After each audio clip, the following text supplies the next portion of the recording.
We will be persistent to take this to a successful conclusion. A new smoke plume over Larimer County today as a spot fire ignites at the High Park Fire.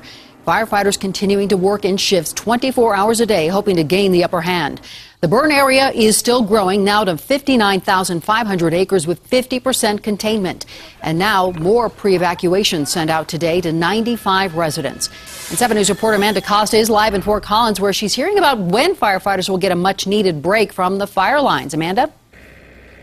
And Mike, in fact, right now, as we speak, a new group of firefighters are being mobilized to come in and replace those who have been working these fire lines day after day. We're on day 11 right now of what will be a 14-day shift for those firefighters fighting this High Park fire. We want to show you some video here of tents set up of what's set up during their long days of trying to protect those lines, patrol it, and protect those structures as well. But they're telling us in these long 14 to 15-hour days of fighting the fire, their biggest struggles, fatigue and the weather.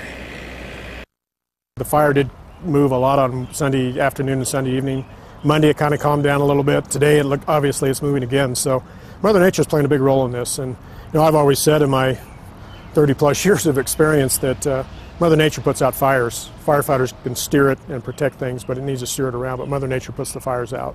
And when she decides to change the weather patterns or the temperature or decides to rain, that's what's going to put the fire out.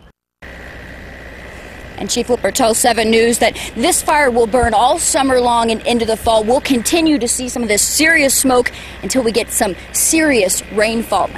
A spot fire today puts more residents on standby in the Pingree Park area, adding to the list of people already ready to leave at a moment's notice from Glacier View. 7 News reporter Mary Conway is at the evacuation center. And Mary, residents are in a briefing right now to learn if any additional homes have been destroyed.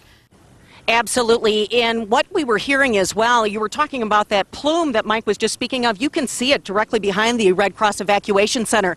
That's where we are, and that's where that meeting is going on at this very moment for the hundreds of people that had to leave their homes. If you look over here, this is the Red Cross shelter where they're set up. They have like 200 volunteers here between the Red Cross and the Salvation Army. There are still at least 13 people spending every night there, but they're feeding 100 people for lunch, 200 people for dinner, people that have lost their places to live for now.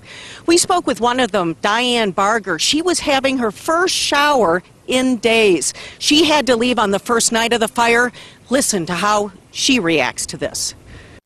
And then all of a sudden that erupted and the whole top of the mountain started firing again. And it came down about a third of the mountain. About 10 of us were out there watching, and she said, "Get out now." And so that's when I stuffed my cats in the cage, my dog in the car, and we walked. We're gone. Have you ever seen anything like this? No, never. I have never seen anything so horrifying in my life. I can't imagine what it had been like, what was like for that lady that died in the fire. Because I swore up and down to my mother I wasn't going to leave the next time. And I said, "Well, Mom, when you got the fire right across the street from you and it's kind of laughing at your heels and within 10 minutes, then you get out." She said it was sheer horror as she saw the fire headed right toward them. She's just hoping to be able to go back soon. She's been told that her mobile home is still okay, but that the roads have melted. She's there at Columbine Lodge. Reporting live at the Red Cross Evacuation Center, I'm Mary Conway, 7 News.